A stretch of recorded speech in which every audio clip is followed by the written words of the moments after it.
You're watching ChillyBoy Productions. I'm Larry ChillyBoy Chillson, and this is my review for Blue Beetle.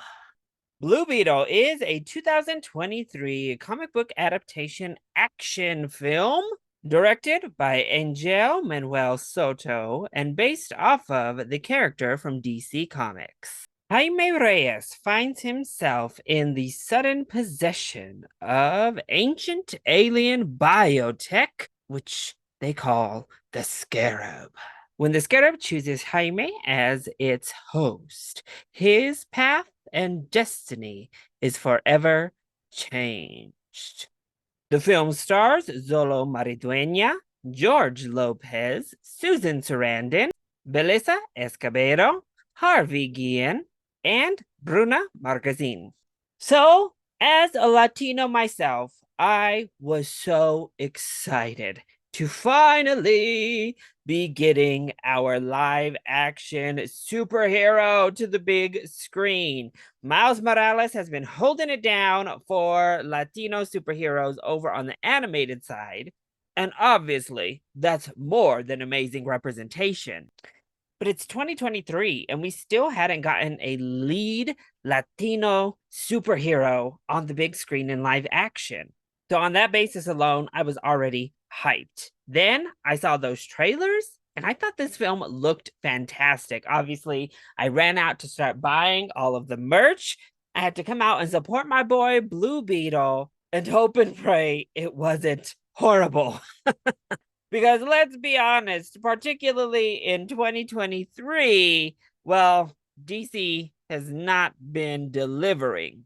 But thankfully, Blue Beetle turned that trend around. Easily the best DC film of the year, a breath of fresh air for this DC universe as we move forward, and just a really fun superhero flick. So let's go ahead and start off with the positives. Well, I have to start off with Zolo Meridueña as our lead, Jaime. He is amazing. He just oozes star quality, charm, charisma. His performance in this is fantastic. Also, the suit is fantastic. This suit looks amazing. And honestly, Marvel should take some notes based on this Blue Beetle suit because it looks so freaking good. And I know, because I saw it with my own two eyes, that it is largely practical. Bizzolo is great at every aspect of this, whether it be the comedy, the really deeper emotional bits, the connection with all of his family members, or the action superhero stuff. He's up for the task and certainly a breath of fresh air for this universe. And that focus on family is amazing. George Lopez plays his uncle. He's hilarious in this film. That mullet is wild, but somehow it works. Nana comes out swinging in this with some of the highlights of the entire film. She's so fantastic. Honestly, I'm ready for the Nana prequel because I want to know her backstory.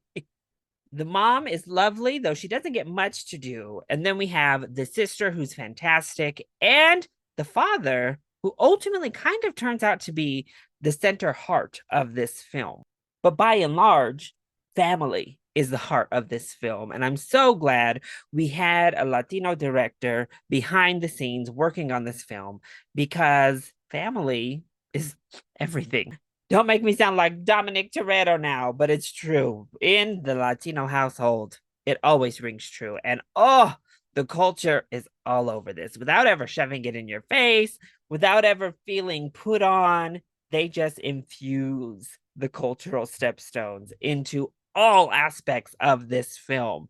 The house life, the language, the Spanglish, all of it just works so well. And I love that family is ultimately the hero of the film itself.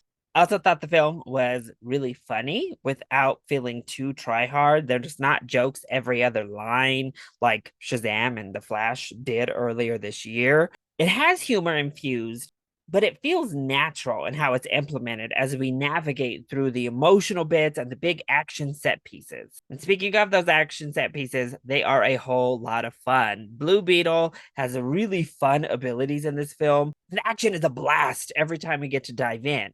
And low key, I'm also really happy that they made our Scarab sassy. She has such a personality. And I'm glad that since we established she's sentient, that they gave her that fun personality. But also, she, the Scarab, Kajida, also has her own character progression, which I was not really anticipating at all. And it was really awesome because once we get to that third act between her and Jaime, you really feel the connection and it's done beautifully.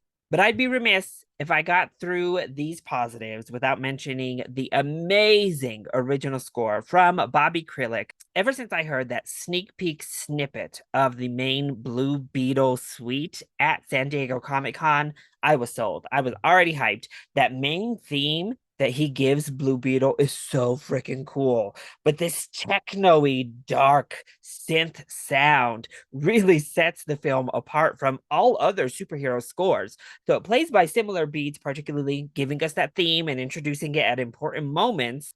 And there's a lot of repetition throughout, obviously, because you want those motifs that stick. It sounds completely different from all the other superhero scores out there. And I thought it worked so well. And yeah, the soundtrack is a bop too, once again, infused with the culture. Though there is one needle drop that I was so excited they included, and it doesn't last nearly as long as it should have. So then, what doesn't work so well when it comes to Blue Beetle? Well, my biggest negative is actually pacing overall. I think the first and the third acts are really strong as we set up these characters, and then we get a really fun, big payoff. However, that second act really kind of struggles to keep the momentum going between the two strong bookends. I definitely started to feel the runtime as we worked through that second act of the film. And I think part of that, by and large, may be that while we have so much cultural touch given to the film, just infused in its bones, the actual plot itself is pretty standard origin story plot. So once you get through the nitty gritty of it all and you start having to do the legwork to get to the big action, yeah, we've been here, we've seen this, we've done that, and that's where it starts to drag. I was also really disappointed at how they underutilized Harvey Guillen because I love him. I think he's fabulous. He's fantastic. And he's given literally nothing to do in this film. They didn't utilize his greatest assets literally at all. And it falls into a trope we've seen with DC for years on end at this point.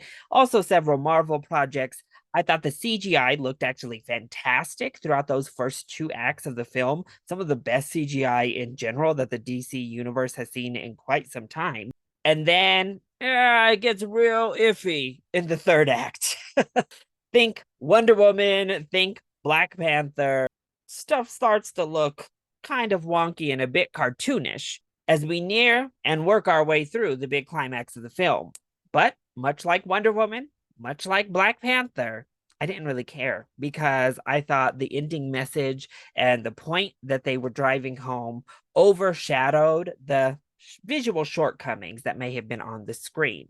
The messaging of family and love that is present here is so fantastic. I also really adored that ultimately the villain is gentrification of Latin communities. It just felt so organic and earned and real. So ultimately, I had a blast with Blue Beetle. I had a smile on my face pretty much start to finish. It gave me the Latino superhero I have been waiting for. He's badass, he's funny, he's likable, he's super dreamy. And I left off with this film dying to see more Blue Beetle. And thankfully, we do have two post-credit sequences. One that gives us a hint at where we may be headed with the character and storyline, and another that's kind of just there for a fun little throwback to a bit that's in the film itself. So if you like superhero movies in general, please give Blue Beetle a chance. I think you're going to have a lot of fun with this one. It's easily the best thing DC has put out since the Batman. I say that with my full chest.